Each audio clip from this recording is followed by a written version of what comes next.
ഇന്ന് ദൈവത്തിൻ്റെ മഹാപ്രവർത്തികൾ, അത്ഭുത പ്രവർത്തികൾ നമുക്ക് അനുഭവിക്കാം. അവിടുത്തെ സ്നേഹവും കരുതലും കാവലും കടാക്ഷവും നമുക്ക് അനുഭവിക്കാം. അതിനായി വിൻസെൻ്റ് ചാർലിമോനെ ഞാൻ ക്ഷണിക്കുകയാണ്. Praise God.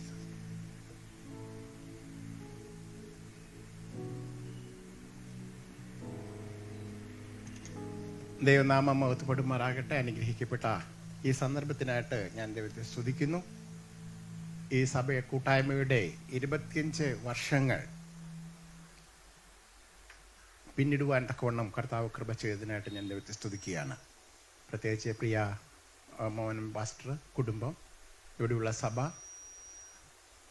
ഇവിടെ കടന്നു വന്നിരിക്കുന്ന ദേവദാസന്മാർ, പ്രിയപ്പെട്ട സഹോദരി സഹോദരന്മാർ, പാട്ടുപാടി നമ്മെ സഹായിക്കുന്ന നമ്മ കൊയർ ടീം, വചനം സംസാരിക്കാനായി എത്തിയിരിക്കുന്ന ദേവദാസൻ, എല്ലാവരോടുമുള്ള എൻ്റെ സ്നേഹവന്ദനം ഞാൻ ആദ്യമായിട്ട് അറിയിക്കട്ടെ. ഞാൻ ഈ കൂട്ടായ്മയിൽ ആദ്യമായിട്ട് വന്നത് ഇതിൻ്റെ 15ാമത്തെ വർഷത്തിലാണ്. 15ാം വാർഷിക സമ്മേളനം നടക്കുമ്പോഴാണ്, അതിലാണ് ഞാൻ ആദ്യമായിട്ട് ഇവിടെ വന്നത് എന്ന് ഞാൻ ഓർക്കുകയാണ്. അതിനുശേഷം പ്രിയ ദേവദാസനുമായിട്ടുള്ള ആ സ്നേഹബന്ധം വളരെയധികമാണ്. അദ്ദേഹം എപ്പോഴും വിളിക്കാറുണ്ട്, സംസാരിക്കാറുണ്ട്, ഇടയ്ക്കിടയ്ക്ക് മെസ്സേജുകൾ അയക്കാറുണ്ട്. അങ്ങനെ ദൈവത്തിൻ്റെ ദാസനിൽ നിന്ന് വളരെ അനുഗ്രഹങ്ങൾ പ്രാപിപ്പാൻ ദൈവം കഴിഞ്ഞ കാലങ്ങളിൽ കൃപ തന്നു. ഈ സഭയെ ദൈവം ഇത്രത്തോളം അനുഗ്രഹിച്ചതിനായിട്ട് സ്തോത്രം.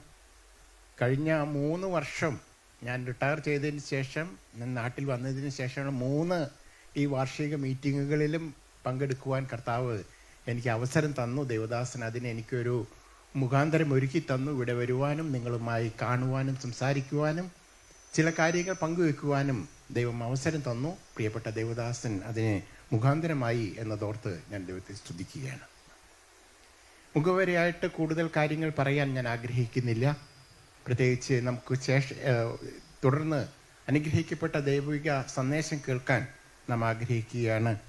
ആ ദൈവിക സന്ദേശം കേൾക്കുവാനുള്ള ആഗ്രഹത്തോടും വാഞ്ചയോടുമാണ് ഞാനും എത്തിയിരിക്കുന്നത്. അതുകൊണ്ട് ഞാൻ സമയം ദീർഘിപ്പിക്കുകയില്ല. പെട്ടെന്ന് തന്നെ ചില വാചകങ്ങൾ മാത്രം നിങ്ങളുടെ മുമ്പിൽ കൊണ്ടുവന്ന് എൻ്റെ വാക്കുകൾ അവസാനിപ്പിക്കാനാണ് ഞാൻ ആഗ്രഹിക്കുന്നത്. ഇന്നത്തെ നമ്മുടെ ചിന്തയ്ക്ക് വേണ്ടി ഒരു വാക്യം ഞാൻ നിങ്ങളുടെ ശ്രദ്ധയിലേക്ക് കൊണ്ടുവരാൻ ആഗ്രഹിക്കുകയാണ്. അപ്പോസ്തലനായ പൗലോസ് റോമർക്ക് എഴുതിയ ലേഖനത്തിൻ്റെ 8ാം അധ്യായത്തിൻ്റെ 1ഉം 2ഉം വാക്യങ്ങൾ.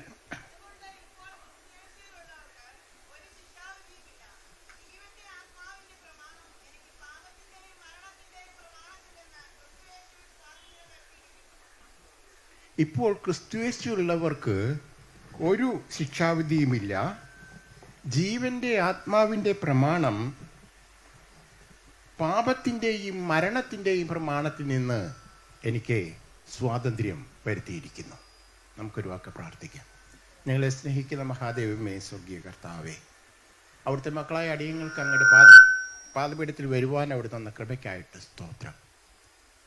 ഇന്ന് പകൽക്കാലം കർത്താവെ, ഞങ്ങൾ അവിടുത്തെ മക്കൾ അവിടുത്തെ പാദപീഠത്തിൽ ഇരിക്കുമ്പോൾ അവിടുത്തെ വചനത്തിൽ കൂടെ അവിടെ ഞങ്ങളോട് സംസാരിക്കണമേ എന്ന് പ്രാർത്ഥിക്കുന്നു. വചന കേൾവി ഞങ്ങൾക്കെല്ലാവർക്കും അനുഗ്രഹത്തിന് കാരണമാകുവാൻ അവിടുന്ന് ഇടയാക്കണമേ. വചനം സംസാരിക്കാനുള്ള അടിയൻ്റെ അയോഗ്യതകളെല്ലാം ക്ഷമിച്ച് അവിടുത്തെ കൃപ കൊണ്ട് അവിടുന്ന് അടിയനെ നിറയ്ക്കുകയും പരിശുദ്ധാത്മാവിനാൽ ശക്തിപ്പെടുത്തുകയും ചെയ്ത് അതിനു വേണ്ട വിധത്തിൽ സംസാരിപ്പാൻ അവിടുന്ന് കൃപ തരണമേ എന്ന് പ്രാർത്ഥിക്കുന്നു. സകലവും അവിടുത്തെ കരങ്ങളിലേക്ക് ഏൽപ്പിക്കുന്നു. യേശു നാം ചോദിക്കുന്നു, കൃപയോടെ കേൾക്കുമാറാകണമേ. അപ്പോസ്തലൻ ഇവിടെ പറയുകയാണ്, അതുകൊണ്ട് ഇപ്പോൾ ക്രിസ്തുയേശു ഉള്ളവർക്ക് ഒരു ശിക്ഷാവിധിയുമില്ല എന്നാ പറയുന്നത്. ഒരു ശിക്ഷാവിധിയുമില്ല. നമുക്ക് എപ്പോഴും കേൾക്കുന്ന ഒരു വാക്കാണ് ഒരു ശിക്ഷാവിധിയുമില്ല. ഇവിടെ അപ്പോസ്തലൻ ഉപയോഗിച്ചിരിക്കുന്ന പദപ്രയോഗം നിങ്ങൾ പ്രത്യേകം ശ്രദ്ധിക്കണം. ഒരു ശിക്ഷയുമില്ല എന്നല്ല, ഒരു ശിക്ഷാവിധിയുമില്ല എന്നാണ് അവിടെ പറഞ്ഞിരിക്കുന്നത്. എന്താ ശിക്ഷയും ശിക്ഷാവിധിയും തമ്മിലുള്ള വ്യത്യാസം എന്താണ്? ശിക്ഷ ഉണ്ടാകുന്നത് ശിക്ഷാവിധിയിൽ നിന്നാണ്. നിങ്ങൾ കോടതിയിൽ പോകുകയാണെങ്കിൽ ആ കോടതിയിലെ ന്യായാധിപൻ കേസെല്ലാം വിസ്തരിച്ചതിന് ശേഷം ഒരാളെ കുറ്റക്കാരനായി കാണും. ആ കുറ്റക്കാരനായി കണ്ടതിന് ശേഷം ആണ് ചോദിക്കുന്നത്, ശിക്ഷയെക്കുറിച്ച് നിങ്ങൾക്ക് എന്താ പറയാനുള്ളത്? അതിനുശേഷമാണ് ശിക്ഷ വിധി ഉണ്ടാകുന്നത്. യേശു കർത്താവിൽ കൂടെ നമുക്ക് ശിക്ഷയിൽ നിന്നുള്ളൊരു മോചനം മാത്രമല്ല കർത്താവ് തന്നത്, ശിക്ഷാവിധിയിൽ നിന്നുള്ള മോചനമാണ് കർത്താവ് തന്നിരിക്കുന്നത്. ഈ കാര്യം ഒന്നും കൂടി വ്യക്തമാകണമെങ്കിൽ ഈ അടുത്ത കാലത്ത് രണ്ട് മൂന്ന് വർഷങ്ങൾക്ക് മുമ്പായിരിക്കും തോന്നുന്നു, നമ്മുടെ ഒരു രാഷ്ട്രീയ നേതാവിനെ, നമ്മുടെ രാഷ്ട്രത്തിലെ ഒരു വലിയ നേതാവിനെ കോടതി ശിക്ഷിച്ചു. അദ്ദേഹം പാർലമെന്റ് മെമ്പറായിരുന്നു. കോടതി അദ്ദേഹത്തെ ശിക്ഷിച്ചത് കൊണ്ട്, ആ ശിക്ഷാവിധി ഉള്ളത് കൊണ്ട് അദ്ദേഹത്തിന്റെ പാർലമെന്റിലെ അംഗത്വം നഷ്ടപ്പെടും. അദ്ദേഹം അപ്പീൽ കൊടുത്തു. ജില്ലാ കോടതിയിലെ മജിസ്ട്രേറ്റ് കോടതിയാണ് ശിക്ഷിച്ചിരിക്കുക. അതിന്റെ മുകളിലെ കോടതിയായ ജില്ലാ കോടതിയിൽ അദ്ദേഹം അപ്പീൽ കൊടുത്തു. അപ്പീൽ കൊടുത്തിട്ട് പറഞ്ഞു, ഈ ശിക്ഷാ വിധി സ്റ്റേ ചെയ്യണം എന്ന് പറഞ്ഞു. അപ്പീൽ കോടതി ശിക്ഷാ വിധി സ്റ്റേ ചെയ്തില്ല, ശിക്ഷ സ്റ്റേ ചെയ്തു. ശിക്ഷ സ്റ്റേ ചെയ്തില്ലെങ്കിൽ അന്ന് തന്നെ അദ്ദേഹം ജയിലിൽ പോകേണ്ടതാ.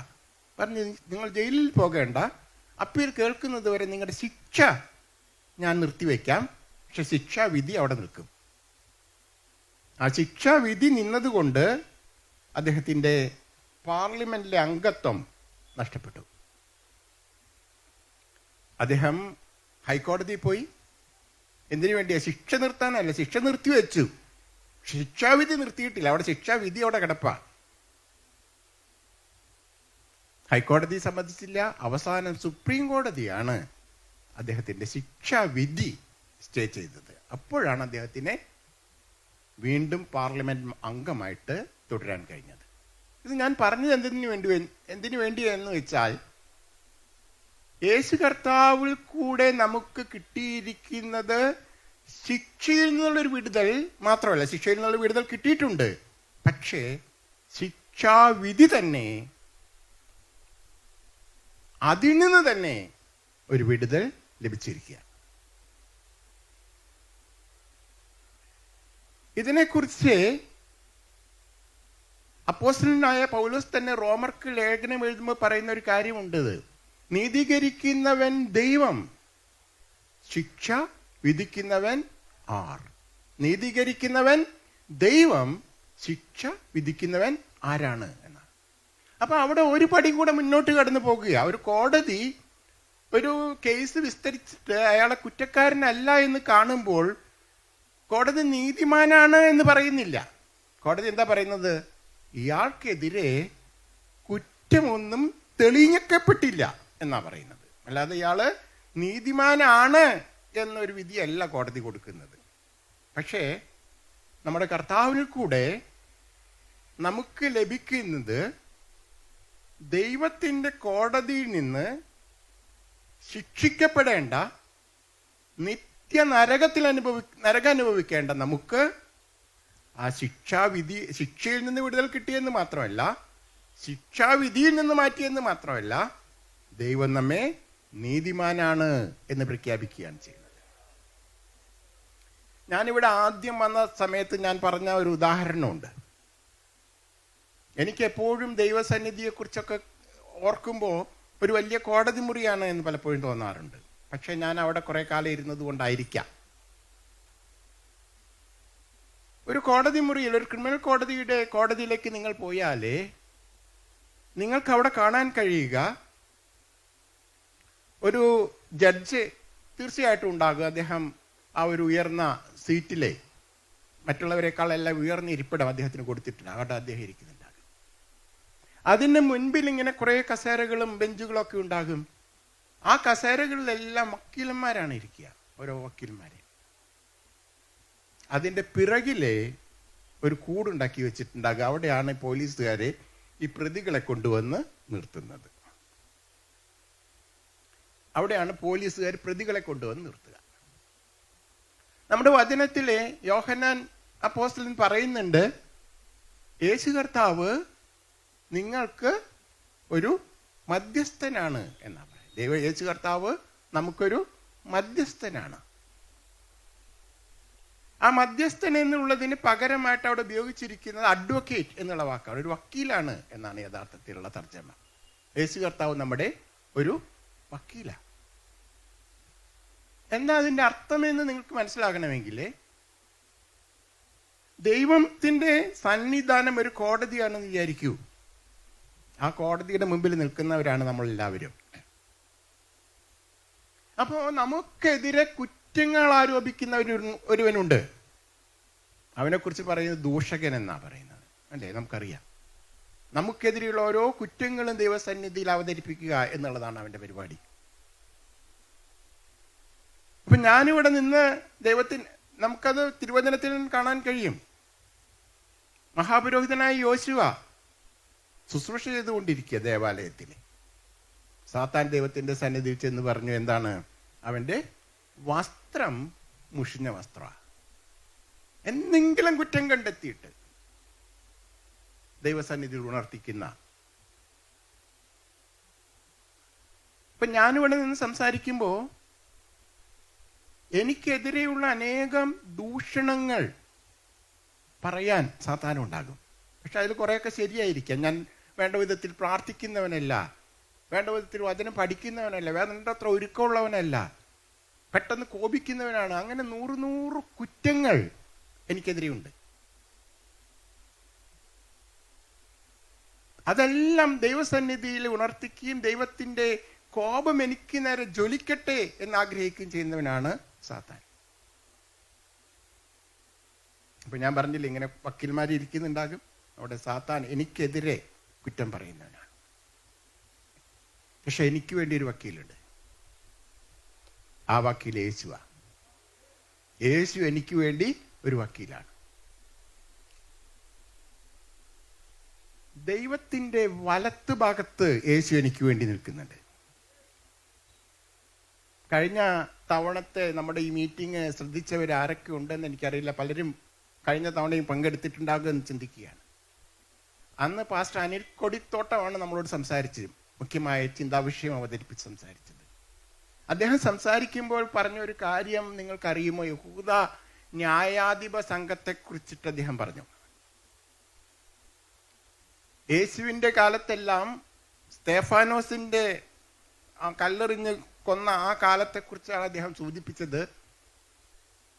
അവിടെ ന്യായാധിപനായിട്ട് മഹാപുരോഹിതനാണ് ഇരിക്കുന്നത്. അദ്ദേഹത്തിൻ്റെ 2 വശത്തും 35 വീതം പരീശന്മാര്, ശാസ്ത്രിമാരുണ്ടാകും. പരീശന്മാരാകണം എന്നില്ല, ശാസ്ത്രിമാര്, നിയമപരിജ്ഞാനമുള്ള ആളുകൾ 2 സൈഡിൽ 35 പേരുണ്ട് വീതമുണ്ടാകും.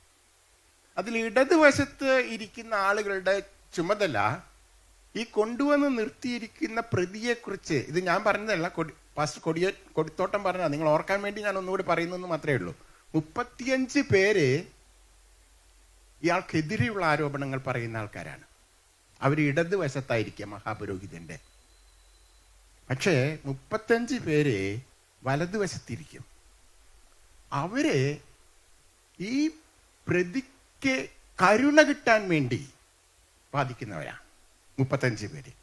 അങ്ങനെ ആ 35 പേരുടെ വാദം കേട്ടതിന് ശേഷമാണ് മഹാപുരോഹിതൻ തീരുമാനിക്കുന്നത് എന്ത് ശിക്ഷയാണ് കൊടുക്കേണ്ടത് എന്ന്. യേശു കർത്താവ് എവിടെയായിരിക്കുന്നത്? നമുക്ക് വേണ്ടി മധ്യസ്ഥ ചെയ്തുകൊണ്ട് എവിടെയിരിക്കുന്നു? നമ്മൾ തിരുവചനത്തിൽ വായിക്കുന്നത് പിതാവിൻ്റെ വലത്ത് ഭാഗത്തിരിക്കുന്നു. പിതാവിൻ്റെ വലത്ത് ഭാഗത്തിരുന്ന് അവിടുന്ന് നമുക്ക് വേണ്ടി പക്ഷപാതം ചെയ്തുകൊണ്ടിരിക്കുക. നമുക്കെതിരെയുള്ള കുറ്റാരോപണങ്ങൾ ധാരാളമായി ദൈവസന്നിധിയിൽ എത്തുമ്പോൾ എനിക്ക് വേണ്ടി ഒരു വക്കീലുണ്ട്. ആ വക്കീൽ എഴുന്നേറ്റ് നിന്ന് വാദിക്കും, എനിക്ക് വേണ്ടി വാദിക്കും. നിങ്ങൾ കോടതിയിൽ ചെന്നാലേ, നമ്മുടെ മാനുഷികമായ കോടതിയിൽ ചെന്നാലേ, ഒരു വക്കീലിനെ നമ്മളൊരു കേസ് ഏൽപ്പിച്ചു കഴിഞ്ഞാൽ നമ്മളെല്ലാ കുരുത്തക്കേടും കാണിച്ചിട്ടായിരിക്കും വന്നിട്ടുണ്ടാകുക. പക്ഷെ ഈ വക്കീൽ പറയുക എന്തെന്നറിയോ? ഈ മനുഷ്യൻ യാതൊരു കുറ്റവും ചെയ്തിട്ടില്ല എന്നാണ് പറയുക. ഇയാൾ യാതൊരു കുറ്റവും ചെയ്തിട്ടില്ല. ഈ പോലീസൊക്കെ പറയുന്നത് വെറുതെയാണ്. അപ്പോൾ ഓരോ തെളിവുകൾ കൊണ്ടുവരുമ്പോൾ ഈ തെളിവുകളെല്ലാം ഇല്ലാതെയാക്കാനാണ് വക്കീൽ നോക്കുക, പ്രതിയുടെ വക്കീൽ നോക്കുക. പ്രോസിക്യൂട്ടർ എന്ന് പറഞ്ഞ ആളവിടെ ഉണ്ടാകും. അദ്ദേഹമാണ് ഈ തെളിവുകളെല്ലാം കൊണ്ടുവരുന്നത്, പ്രതിക്കെതിരെയുള്ള തെളിവുകളെല്ലാം. ആ തെളിവുകളെല്ലാം കൊണ്ടുവരുമ്പോൾ അതെല്ലാം റദ്ദാക്കാൻ, അതൊന്നും നിയമപ്രകാരം നിലനിൽക്കുന്നതല്ല എന്ന് തെളിയിക്കാനാണ് മറുവശത്തെ വക്കീൽ ശ്രമിക്കുക. അതുകൊണ്ട് വക്കീൽമാരെല്ലാവരും കള്ളം പറയുന്നവരാണ് എന്നൊരു ധാരണ, അങ്ങനെയല്ല, അങ്ങനെ ഒരു ധാരണ പൊതുവെ നമ്മുടെ സമൂഹത്തിലുള്ളത്. അങ്ങനെ തെളിയിക്കുമ്പോൾ അവർ പറയുന്നത് ഇയാൾ കുറ്റം ചെയ്തവൻ തന്നെ ആയിരിക്കും, പക്ഷെ ഇയാൾ കുറ്റം ചെയ്തിട്ടില്ല എന്നാണ് പറയാ. അതിനുള്ള തെളിവില്ല എന്നാ പറയാ. യേശു കർത്താവ് നമുക്ക് വേണ്ടി വക്കീലായിട്ട് ഇരിക്കുമ്പോൾ യേശു കർത്താവ് പറയാൻ പോകുന്നത് ഇയാൾ ആ തെറ്റ് ചെയ്തിട്ടില്ല എന്നല്ല, ഇയാൾക്കെതിരെ തെളിവില്ല എന്നുമല്ല. കാരണം യേശു കർത്താവിന് അത് പറയാൻ കഴിയില്ല. ഞാൻ തെറ്റ് ചെയ്തിട്ടുണ്ടെങ്കിൽ പറയും, കർത്താവേ, ദൈവത്തോട് പറയുന്നത് അത് തന്നെയാണ്, ഇവൻ തെറ്റ് ചെയ്തവൻ തന്നെയാണ്. പക്ഷെ യേശു കർത്താവിൻ്റെ വാദമുഖം അതല്ല. യേശു കർത്താവ് വാദിക്കുന്നത് എന്തെന്ന് വെച്ചാൽ, ഇവൻ തെറ്റ് ചെയ്തവനാണ്, പക്ഷെ ഇവനെ ശിക്ഷിക്കാൻ പറ്റില്ല. കാരണം ഇവന് പകരം ഞാൻ ആ ശിക്ഷ ഏറ്റെടുത്തതാണ്. ഇവന് ലഭിക്കേണ്ട ശിക്ഷയാണ് ഞാൻ ഏറ്റെടുത്ത ക്രൂശിൽ മരിച്ചത് എന്നതുകൊണ്ട് ഇവനെ ശിക്ഷിക്കാൻ കഴിയില്ല. അപ്പോഴാണ് ദൈവത്തിന്റെ കോടതിയിൽ നിന്ന് ഒരു വിധി വരുന്നത്,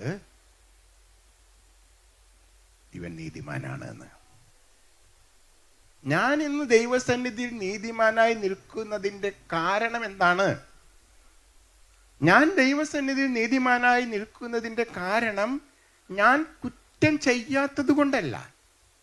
ഞാൻ എൻ്റെ ജീവിതത്തിൽ കുറ്റങ്ങൾ വന്നിട്ടുണ്ട്. ഞാൻ പാപം ചെയ്യാത്തവനായി ജനിച്ച കാലം മുതലേ ഒരു വിശുദ്ധനായി ജീവിച്ചത് കൊണ്ടല്ല.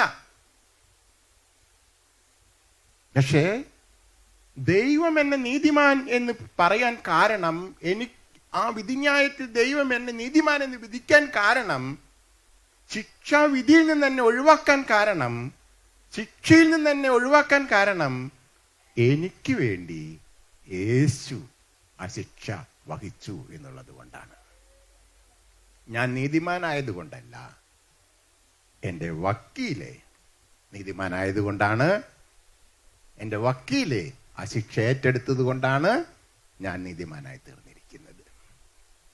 പ്രിയമുള്ള ദൈവത്തിൻ്റെ മക്കളെ, പക്ഷേ ഞാൻ എൻ്റെ മുമ്പിലിരിക്കുന്ന എല്ലാവരും യേശു കർത്താവിലുള്ള വിശ്വാസത്തിൽ കൂടെ ദൈവസന്നിധിയിൽ നീതീകരണം പ്രാപിച്ചവരാണെന്ന് ഞാൻ ചിന്തിക്കുകയാണ്. ആരെങ്കിലും അത് പ്രാപിക്കാത്തതായിട്ടുണ്ടെങ്കിൽ ഇന്ന് അതിനുള്ള അവസരമാണ്.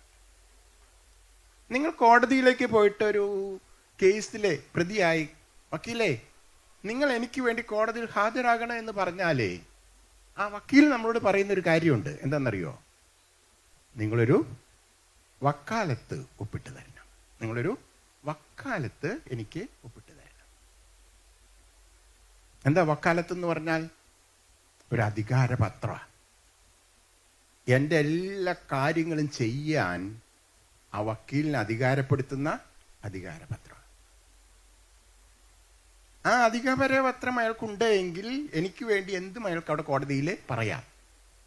ആ അധികാരപത്രം ഇല്ല എങ്കിൽ എനിക്ക് വേണ്ടി ഒരക്ഷരം മിണ്ടാൻ ആ വക്കീലിന് അധികാരമില്ല. യേശു കർത്താവ് പിതാവിൻ്റെ മുമ്പിൽ നമുക്കൊരു വക്കീലായിട്ട് തീരണമെങ്കിൽ ഇതുപോലൊരു വക്കാലത്ത് നമ്മൾ കൊടുക്കണം. നമ്മുടെ വിശ്വാസത്തിൻ്റെ മുദ്ര വെച്ച ഒരു വക്കാലത്ത് യേശുവിന് നമ്മൾ കൊടുക്കണം. കർത്താവേ, നീ എൻ്റെ രക്ഷകനാണ്. കർത്താവേ, നീ എൻ്റെ ദൈവമാണ്. ഞാൻ നിന്നിൽ വിശ്വസിക്കുന്നു. ഞാൻ അങ്ങയിൽ ആശ്രയിക്കുന്നു. എൻ്റെ ബുദ്ധി കൊണ്ടോ എൻ്റെ നീതി പ്രവർത്തനങ്ങളോ ഒന്നും കൊണ്ടും എനിക്ക് രക്ഷപ്പെടാൻ കഴിയുകയില്ല. നിന്നിൽ ഞാൻ വിശ്വസിക്കുന്നു. ആ വിശ്വാസത്തിൻ്റെ മുദ്ര ചാർത്തിയ ഒരു വക്കാലത്ത് നമ്മൾ യേശുവിനെ ഏൽപ്പിക്കുമ്പോഴാണ് യേശു നമ്മുടെ വക്കീലായിട്ട് നിൽക്കുകയുള്ളൂ. യേശു കർത്താവ് നമുക്ക് വേണ്ടി, ഈ ലോകത്തിലെ എനിക്ക് വേണ്ടി മാത്രമല്ല, നിങ്ങൾക്ക് വേണ്ടി മാത്രമല്ല, ഇവിടെ കൂടിയിരിക്കുന്ന ആളുകൾക്ക് വേണ്ടി മാത്രമല്ല, ഒരു സമൂഹത്തിന് വേണ്ടി മാത്രമല്ല, ലോകത്തിലെ സകലർക്കും വേണ്ടിയാണ് യേശു കർത്താവ് ക്രൂശിൽ മരിച്ചത്. സകലർക്കും വേണ്ടിയുള്ള ശിക്ഷയാണ് അവിടുന്ന് ഏറ്റെടുത്തത്. പക്ഷേ അതിൽ എനിക്കൊരു പങ്കാളിത്തം കിട്ടണമെങ്കിൽ ഞാൻ എൻ്റെ വിശ്വാസത്തിൻ്റെ മുദ്ര ചാർത്തി യേശു കർത്താവിനെ ഏൽപ്പിക്കണം. കർത്താവെ, ഞാൻ വിശ്വസിക്കുന്നു, നീയാണ് എൻ്റെ വക്കീല്, നീയാണ് എൻ്റെ കർത്താവ്. അതിനായിട്ട് നമുക്ക് ഇന്ന് പകൽക്കാലം കഴിയുമോ എന്ന് ഞാൻ ചോദിക്കുകയാണ്.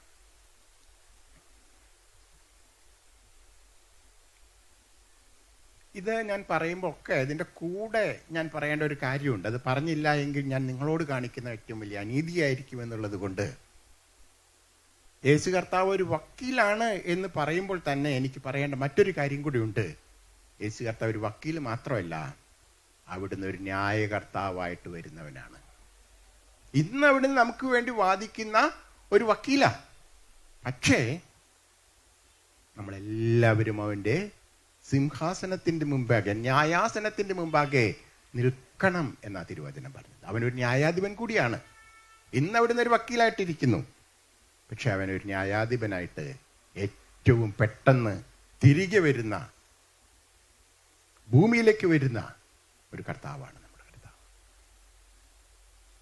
അവിടുന്ന് ന്യായാധിപനായിട്ട് വരുന്ന സമയത്ത്, കർത്താവേ, നീ എനിക്ക് വേണ്ടി എന്നെ നീതീകരിക്കണമേ, എൻ്റെ പാപത്തിന് വേണ്ടി അങ്ങാണ് മരിച്ചതെന്നൊന്നും പോയി പറഞ്ഞിട്ട് യാതൊരു കാര്യം ഉണ്ടാവില്ല. ഇന്നാണ് അതിനുള്ള സമയം. ഇത് പറയുമ്പോൾ ഞാൻ എൻ്റെ ഒരു കാര്യം ഓർക്കുകയാണ്. ഞാൻ ജഡ്ജായിട്ട് സെലക്ട് ചെയ്യപ്പെടുന്നതിന് മുമ്പ് പാലക്കാട് ഒരു വക്കീലായിരുന്നു. അന്ന് കോടതിയിൽ പോയി വക്കീലൊക്കെ ആയിട്ട് നടന്നുകൊണ്ടിരിക്കുന്ന കാലത്ത് ഒരു അമ്മയും അവരുടെ മകളും, അവർ രണ്ടുപേരെയും പോലീസ് അറസ്റ്റ് ചെയ്തു. കാരണം അവരുടെ ഭർത്താവിനെ, മകളുടെ ഭർത്താവിനെ ഇവർ രണ്ടുപേരും കൂടി കൊന്നു എന്ന അവരുടെ പേരുള്ള കേസ്. അവരെ കോടതി ജയിലിലാണ് അവർ കിടക്കുന്നത്. അവർക്ക് ജാമ്യം എടുക്കാനൊന്നും ആരുമില്ല, സാമ്പത്തിക ശേഷിയില്ല, വക്കീലിനെ വെക്കാൻ പണമില്ല. അങ്ങനെയൊക്കെ ഇരിക്കുന്ന സമയത്ത് അങ്ങനെയുള്ള ആളുകൾക്ക് കേസ് നടത്താൻ വേണ്ടി കോടതിയിൽ നിന്ന് തന്നെ ഒരു വക്കീലിനെ വെച്ച് കൊടുക്കും. അവർക്ക് നടത്താനുള്ള ശേഷിയില്ലാത്ത ആൾക്കാർക്ക്, പണം, സാമ്പത്തിക ശേഷിയില്ലാത്ത ആൾക്കാർക്ക്. അങ്ങനെ ഈ രണ്ടുപേരുടെയും കേസ് നടത്താൻ കോടതി ഏൽപ്പിച്ചത് തന്നെയാണ് ആ കേസ് ഏൽപ്പിച്ചത്. ഞാൻ ആ കേസ് നടത്തി. അവർ രണ്ടുപേരെയും കോടതി വെറുതെ വിട്ടു. കുറ്റക്കാരല്ല എന്ന് കണ്ട് അവരെ വെറുതെ വിട്ടു. അവർക്ക് വലിയ സന്തോഷമായി. അവരെ ആ കേസെല്ലാം കഴിഞ്ഞ് അവരെ വീട്ടിലേക്ക് പോകാനൊക്കെ റെഡിയായിട്ട് നിൽക്കുകയാണ്. കോടതി വിധി പറഞ്ഞ ദിവസം അവരെന്നോട് പറഞ്ഞു, സാറേ ഇങ്ങോട്ടൊന്ന് വരണം. അപ്പം ഞാൻ അവരുടെ കൂടെ പോയി. അവരെ വേറെ ഒരു മനുഷ്യനെ അവർ കാണിച്ചു തന്നു. എന്നിട്ട് പറഞ്ഞു, സാറേ, ഈ മനുഷ്യന് നിങ്ങളെപ്പോലെ പണമില്ലാത്ത ഒരാളാണ്, ഒരു കള്ളക്കേസിൽ കുടുങ്ങി കോടതിയിൽ കിടക്കുക. അതുകൊണ്ട് അദ്ദേഹത്തിൻ്റെ കേസ് കൂടെ സാറ് നടത്തണം. നിങ്ങൾക്ക് സാറ് നല്ലൊരു വക്കീലായിരുന്നു, അപ്പോൾ ഇയാൾക്കൊരു നല്ല വക്കീലായിരിക്കും. പക്ഷെ ഞാൻ പറഞ്ഞു, എനിക്ക് ആ കേസ് എടുക്കാൻ ഇനി കഴിയില്ല. കാരണം ഇന്നലെ വരെ ഞാനൊരു വക്കീലായിട്ട് പ്രാക്ടീസ് ചെയ്യാണ്. പക്ഷെ ഇപ്പോൾ ഹൈക്കോടതി എന്നെ ഒരു ജഡ്ജായിട്ട് തിരഞ്ഞെടുത്തു. അതിൻ്റെ പരിശീലനത്തിനായിട്ട്, ട്രെയിനിങ്ങിനായിട്ട് ഞാൻ അടുത്ത ആഴ്ച പോകുക. ഈ ഒരാഴ്ച കൂടെ മാത്രമേ ഞാൻ വക്കീലായിട്ട് കൂടി ഉള്ളൂ. അത് കഴിഞ്ഞാൽ ഞാൻ ഹൈക്കോടതിയിൽ പോയി ജഡ്ജിൻ്റെ ട്രെയിനിങ്ങിന് ചേരാൻ പോകുക. അതുകൊണ്ട് എനിക്ക് ഈ കേസ് എടുക്കാൻ പറ്റില്ല. അതുകൊണ്ട് അയാൾക്ക് വലിയ നഷ്ടമൊന്നും ഉണ്ടായിട്ടില്ല. കാരണം എന്നേക്കാൾ മിടുക്കന്മാരായ ധാരാളം വക്കീലന്മാർ പാലക്കാട് ബാറിലുണ്ടായിരുന്നു. അതുകൊണ്ട് അദ്ദേഹം രക്ഷപ്പെടും. ഞാനിത് പറഞ്ഞത് എൻ്റെ ഒരു മഹത്വം പറയാനൊന്നുമല്ല. ഇന്ന് യേശു കർത്താവ് നമുക്കൊരു വക്കീലായിട്ട് വാദിച്ചുകൊണ്ടിരിക്കുക പിതാവിൻ്റെ സന്നിധി. പക്ഷെ കാഹളം മുഴങ്ങുന്നൊരു ദിവസമുണ്ട്. അന്ന് അവിടുന്ന് ഒരു വക്കീലായിട്ടല്ല വരുന്നത്, ഒരു ന്യായാധിപനായിട്ടാണ് വരുന്നത്. ഒരു ന്യായാധിപനായിട്ടാണ് അവിടുന്ന് ഈ ഭൂമിയിലേക്ക് വരിക. അന്ന് ആ ന്യായാധിപന്റെ മുമ്പിൽ നാം നിൽക്കണം. കർത്താവേ, നീ ഒരു വക്കീലാണല്ലോ, എനിക്ക് വേണ്ടി അന്ന് വാദിക്കണേ, പിതാവിനോട് അങ്ങ് പറയണമേ, ശിക്ഷാവിധിയിൽ നിന്ന് എന്നെ ഒന്ന് മോചിപ്പിക്കണമേ, ശിക്ഷാവിധിയിൽ നിന്ന് മോചിപ്പിച്ചില്ലെങ്കിൽ ശിക്ഷയിൽ നിന്നെങ്കിലും ഒന്ന് മോചിക്കണേ എന്നൊന്നും പറഞ്ഞിട്ട് കാര്യം ഉണ്ടാകില്ല. ഇന്നുമാണ് നിങ്ങൾക്ക് അതിനുള്ള അവസരം. നാളത്തെ ദിവസം നമുക്കുള്ളതാണോ എന്നറിയില്ല. ഇന്ന് നമ്മൾ തീരുമാനിക്കുന്നുവെങ്കിൽ യേശു കർത്താവ് നിങ്ങളുടെ വക്കീലായിരിക്കും. ഞാൻ ആ നല്ല വക്കീലിനെ എൻ്റെ ചെറുപ്രായത്തിൽ എനിക്ക് കാണാൻ ദൈവം ഭാഗ്യം തന്നു. ഞാനൊരു ബാലനായിരിക്കുമ്പോൾ തന്നെ ആ നല്ല വക്കീലിനെ കണ്ടെത്താൻ ദൈവം എനിക്ക് അവസരം തന്നു. ഞാൻ ദൈവത്തെ സ്തുതിക്കുകയാണ്. അവിടുന്ന് എനിക്ക് നല്ലവനായിരുന്നു, അവിടുന്ന് എനിക്ക് വല്ലഭനായിരുന്നു. പാപത്തിൽ ഞാൻ വീണപ്പോൾ അതിൽ നിന്ന് എനിക്ക് ശിക്ഷാവിധിയിൽ നിന്ന് എന്നെ വിടുവിച്ച് നീതിമാൻ എന്ന പേരെനിക്ക് നൽകാൻ അവിടുന്ന് വിശ്വസ്തനായിരുന്നു. ഞാൻ കഷ്ടങ്ങളിൽ കൂടെ കടന്നുപോയ സന്ദർഭങ്ങളിൽ അവിടുന്ന് നല്ലവനായിരുന്നു. ദുഃഖങ്ങളിൽ കൂടെ ഞാൻ പോകുന്ന സമയത്ത് അവിടെ എൻ്റെ കൂടെ ഉണ്ടായിരുന്നു. ജീവിതത്തിൽ ഇനി എങ്ങനെയാണ് ഈ നാട്ടിൽ പാർക്കാൻ കഴിയുക എന്ന് ചിന്തിച്ച സന്ദർഭം എൻ്റെ നാട്ടിൽ എനിക്കുണ്ടായിട്ടുണ്ടായിരുന്നു. അന്നും എൻ്റെ കർത്താവ് എനിക്ക് നല്ലവനായിരുന്നു. എൻ്റെ ജീവിതത്തിൻ്റെ എല്ലാ നാളുകളിലും എൻ്റെ കർത്താവ് എനിക്ക് വല്ലഭനായിരുന്നു, നല്ലവനായിരുന്നു. അവൻ എനിക്കൊരു നല്ല വക്കീലായിരുന്നു. പ്രിയമുള്ളവരെ, അവൻ നിങ്ങൾക്കും നല്ല വക്കീലായിരിക്കും. ഞാൻ ഇന്ന് എനിക്ക് ചെയ്യാനുള്ളത് എൻ്റെ ആ രണ്ട് കക്ഷികൾ, പഴയ കാലത്തെ രണ്ട് കക്ഷികൾ ചെയ്ത ഒരു കാര്യം മാത്രം ഞാൻ ഇന്ന് ചെയ്യാൻ എനിക്ക് കഴിയൂ. അതെന്താണ്? അവരൊരു നല്ല വക്കീലിനെ കണ്ടു.